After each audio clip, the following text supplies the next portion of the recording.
हमारे जीवन का उद्देश्य है समाज के अंतिम व्यक्ति को मुख्यधारा से जोड़ना।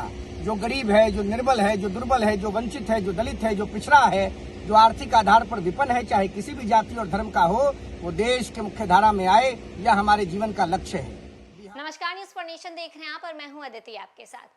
देखिए, भीषण गर्मी को देखते हुए जरूरतमंदों तक राहत पहुंचाने के उद्देश्य से युवा चेतना के प्रमुख रोहित कुमार सिंह ने बक्सर में कूलर वितरण समारोह का आयोजन किया। जी हां, देखिए, अगर बात करें तो बढ़ती गर्मी और लू के प्रकोप से इन सबों के बीच सामाजिक संगठन युवा चेतना लगातार राहत कार्यों में जुटा है और इसी कड़ी में संगठन के राष्ट्रीय संयोजक रोहित कुमार सिंह बक्सर जिले के सिमरी प्रखंड के गंगौली गांव पहुंचे, जहां उन्होंने जरूरतमंद लोगों के बीच कूलर का वितरण किया।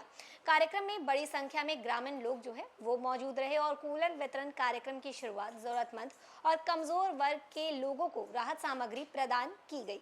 युवा चेतना का कहना है कि संगठन पिछले कई वर्षों से गरीब, पिछड़े, वंचित और उसी के साथ साथ समाज के अंतिम पायदान पर खड़े लोगों के लिए विभिन्न सामाजिक अभियानों का संचालन कर रहा है और इससे पहले भी संगठन कई बार कई जिलों में राहत और जनसेवा से जुड़े कार्यक्रम आयोजित कर चुका है।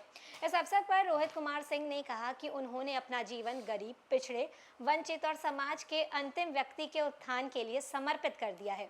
उन्होंने ये भी कहा कि समाज के हर जरूरतमंद व्यक्ति को मुख्यधारा से जोड़ना ही उनके जीवन का उद्देश्य है और इसी लक्ष्य को लेकर युवा चेतना लगातार कार्य कर रही है। अपने संबोधन में रोहित कुमार ने प्रधानमंत्री नरेंद्र मोदी की नेतृत्व की सराहना करते हुए ये भी कहा कि भारत को वर्ष 2047 के पहले विश्व शक्ति बनाने का लक्ष्य लेकर वो आगे बढ़ रहे हैं और उसी दिशा में देश भी आगे बढ़ रहा है।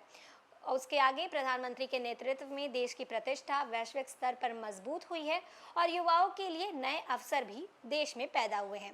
उसके बाद रोहित कुमार सिंह ने बिहार के मुख्यमंत्री सम्राट चौधरी की भी प्रशंसा की। उन्होंने कहा कि मुख्यमंत्री के नेतृत्व में बिहार विकास की नई ऊंचाइयों को प्राप्त करेगा और राज्य में विकास की गति और ज़्यादा तेज होगी।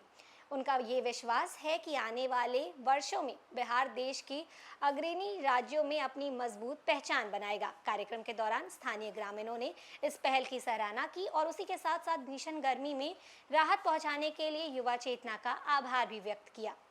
तो फिलहाल इस खबर में बस इतना ही। ऐसे ही लगातार जानकारियों के लिए बने रहिए न्यूज़ फॉर नेशन के साथ। तब तक के लिए नमस्कार। बक्सर के सिमरी प्रखंड अंतर्गत गंगौली गाँव में भीषण गर्मी के प्रकोप को देखते हुए जरूरतमंद लोगों के बीच कूलर वितरित युवा चेतना के तत्वावधान में किया गया है। हमारे जीवन का उद्देश्य है समाज के अंतिम व्यक्ति को मुख्यधारा से जोड़ना।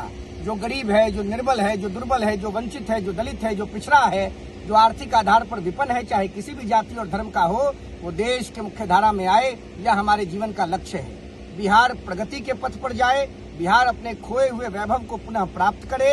माननीय प्रधानमंत्री गणनायक आदरणीय नरेंद्र मोदी जी के नेतृत्व में देश 2047 के पहले विश्वगुरु के रूप में स्थापित हो, इसके लिए सभी नौजवानों को काम करना है। बिहार के लोकप्रिय मुख्यमंत्री आदरणीय सम्राट चौधरी जी के नेतृत्व में बिहार के किसान, मजदूर, नौजवानों का भविष्य सुनिश्चित हो, इसके लिए भी नौजवानों को आगे आकर राज्य की प्रगति हेतु अधिक श्रमदान करना चाहिए।